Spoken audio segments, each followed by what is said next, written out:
So the first one, projects. Quote, provide students with opportunities to work on meaningful projects, not just puzzles or problem-solving activities. So they experience the process of turning an initial idea into a creation that can be shared with others, end quote, from page 124.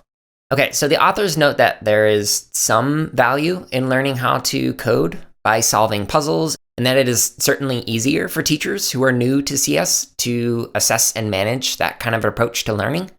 Quote, but learning to code by solving logic puzzles is somewhat like learning to write by solving crossword puzzles. That's not the way to become truly fluent. Just as students develop fluency with language by writing their own stories, not just playing word games, students develop fluency with coding by creating projects, not just solving puzzles, end quote, from page 124. And again, this really resonates with my own approach, which is why Boot Up's curriculum that I've written is 100% project-based learning, and is what I engaged with in the classes that I facilitated across all grade levels. All right, so the next guiding principle, passion. Quote, allow students to work on projects connected to their interests. They will work longer and harder and learn more in the process, end quote, from page 124. So Resnick and Rusk mention they value platforms and approaches to coding that allow kids to connect with their interests because it allows kids to create and share something that is relevant and meaningful to them. This is such a high priority for them that they actually evaluate Scratch classes or workshops by analyzing how diverse the projects are that come from that experience. So if there are 30 kids or 30 adults within a class on Scratch, they want to see 30 very different or diverse projects coming out of that experience, rather than everyone creating the exact same thing. So here's a quote from page 125.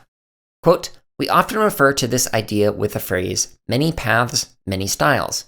Some students make elaborate plans. Others explore and tinker. Some students enjoy telling stories. Others enjoy making patterns. Some students are excited about animals. Others are excited about sports. To ensure coding is for all, it is important to support these diverse entry points and approaches, end quote. Again, this sounds like many of the things that the guests have mentioned on the show and things that I have mentioned in other Unpacking Scholarship episodes. I'm going to have to start finding some papers that I completely disagree with. All right, so the third section of the guiding principles, peers. Quote, encourage collaboration and sharing and help students learn to build on the work of others, end quote, from page 125. So having a community-based platform like Scratch allows kids to have an audience to share creations with. It provides inspiration by seeing what other people have created in the same platform, and allows kids to connect and collaborate with others who have shared interests. Now, that being said, I would argue that we could have all of those things outside of Scratch, or in something that is completely offline. So for example, if you downloaded the offline version of Scratch, you could have it so that kids have an audience to share with inside of their class or school, allow them the opportunity to be able to share and learn from others, and to be able to connect and collaborate with other kids within their class or across other classes or grade levels who have similar interests. So as one example of that, kids in the classes that I worked with could choose who they wanted to work with or work independently on projects. And there were 2 kids who actually decided to work together on the same project. However, they were both in 2 different classes. So one kid would come to the class earlier in the day. They would then meet together at lunch and talk about what the first kid worked on. And then the second kid would come into a class later in the day and would continue the work.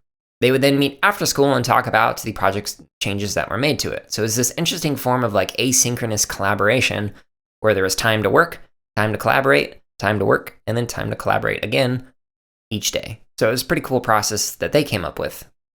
All right, so the last guiding principle is play. Quote, create an environment where students feel safe to take risks, try new things, and experiment playfully, end quote, from page 126. So play is not viewed as an activity, but as an attitude by the authors. And the authors note that although it may appear more efficient to do direct instruction, they found that, quote, many students became more engaged and gain a greater sense of agency and confidence when they learn through playful experimentation and exploration, end quote, from page 126. I totally agree with this approach, and it's what I did in the classroom. I will say that I did create some resources to help guide students with specific and common questions, but kids walked into class and immediately started working on their own projects without me having to demonstrate anything to the full group. there was very little direct instruction, and whenever there was, it was usually one-on-one, and it was a form of guided direct instruction, whereas guiding them to a solution to their problem without giving them the answer right away. This excerpt of the CSK8 podcast is from episode number 58, which is titled Coding at a Crossroads. You can listen to this full episode as well as hundreds more by going to jaredoleary.com or by searching for the CSK8 podcast on your favorite podcast app.